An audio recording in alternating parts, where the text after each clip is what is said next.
प्रितीच्या बाबणीनो तुमकां सगल्यांक देव बरो दीस दिवं म्हणटा. आयज आयतार आनी आयचें शिवर्तमान जावन आसा जुवाचो 14वो विस्वोर वोड 23 ते 29 पर्यंत. जॉन चॅप्टर 14 वर्सेस 23 to 29. आनी आतां आमी पयलें देवाचें उतर आयकुया. जेजून ताका पोर्तिपाल केलो. म्हजो मोग करतात ती म्हजें उतर सांबाळटली आनी म्हजो बाप तांचो मोग करतलो आनी आमी तांचे थंय येतले आनी तांचे सवेन ठिकाण करतले. म्हजो मोग करिनात ती म्हजीं उतरां सांबाळिनात आनी तुमी आयकतात तें उतर म्हजें न्हय पूण म्हाका पाठयला त्या बापाचें.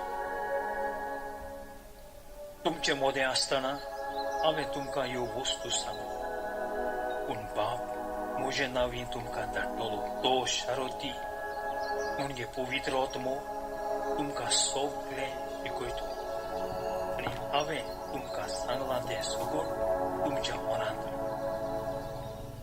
शांती तुमकां दवरता, म्हजी शांती तुमकां दिता. संवसार दिता तशी हांव ती तुमकां दिना. तुमचें काळीज उचांबूल जावंक दिवनाका, तगली भिरांत सोडात. हांव वेतां आनी हांव तुमचेशी. अशें हांवें तुमकां सांगलां म्हूण तुमी आयकूं.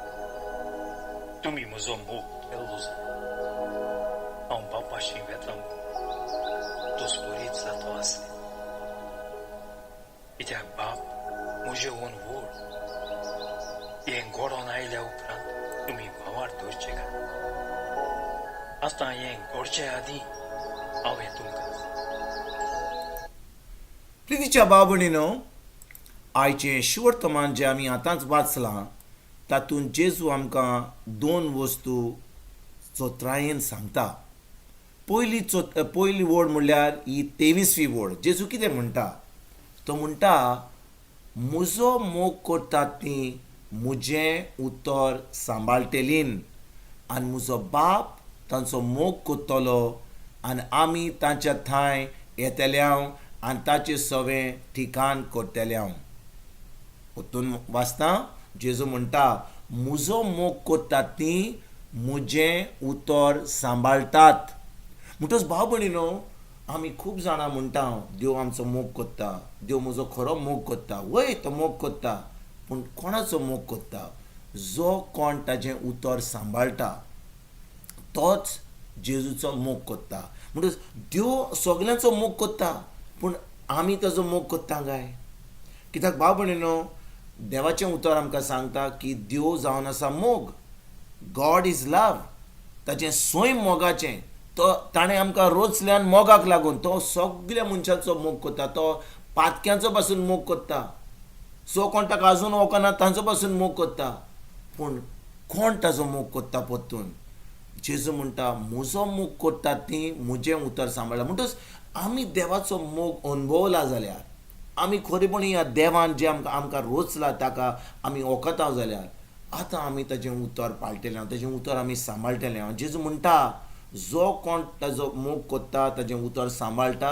आनी जेजू म्हणटा ताजो बाप आमचो मोग करता आनी आमचे थंय येता आनी आमचें सवें ते ठिकाण करतात. म्हणजे जो कोण देवाचो मोग करता तो देवाचें उतर सांबाळटा आनी बाप पूत आनी पवित्र आत्मो येवन त्या मनशा भितर आपलें ठिकाण करता. म्हणटच भाव आमकां सर्गीचो बाप देवाचो पूत आनी पवित्र आत्मा आमचें सवें आसा जाल्यार आमकां कितें फाल्स आसतलें, कितें आमकां वायट जातलें, कितें आमकां आमच्या जिवितांत कसलें वायट घडटलें ना.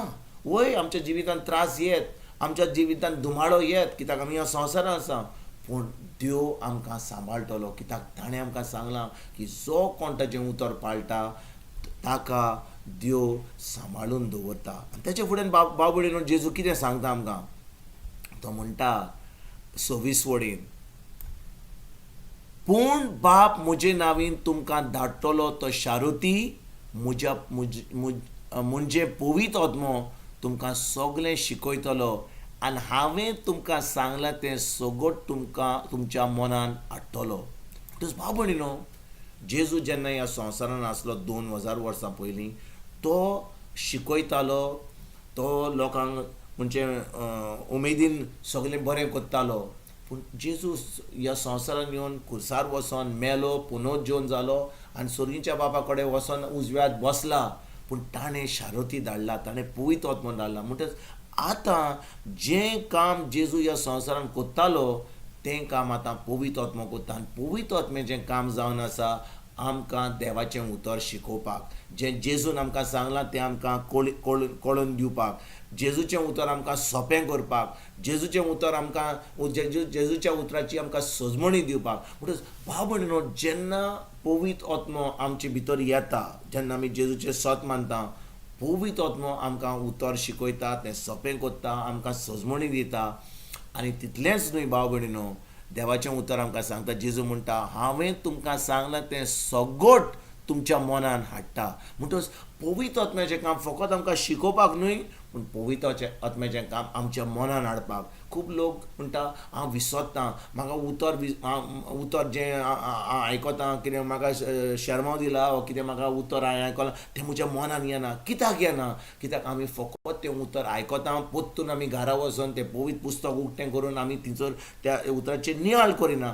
आमी फकत धर्म करता. आमी मीस जालें, तेर जालो, मागणें जालें, नोवेनां जालीं, लाताळी जाली, हें सगळें जालें म्हणून आमी करता. पूण आमी वेळ काडून त्या उतराचेर आमी नियाळ करिना. म्हणटच आयज भाव भयणीनो, पवित्र आत्म्यान आमकां शिकोवंक जाय जाल्यार, पवित्र आत्म्यान तें आमच्या मनान हाडूंक जाय जाल्यार, आनी खरेपणी आमी एक आमी जेजूचें सत मानून एक भावार्थीचें जिवीत जिवंक जाय जाल्यार आमकां वेळ काडून तें उतर शिकपाक गरजेचें. आनी जेन्ना आमी तें उतर शिकता, पवित्र आत्मा आमकां तें उतराची सजमणी दिता, तें सोंपें करता, तें आमच्या मनान हाडटा, आनी आमी सदां काल एक भावार्थीचें जिवीत, एक जैतिवंत जिवीत जिवंक पावता. आयज खेरीत भाशेन ह्या उतराचेर आमी नियाळ करुया, ह्या उतरा प्रमाणे, देवाच्या उतरा प्रमाणे आमी जिवंक सुरवात करुया.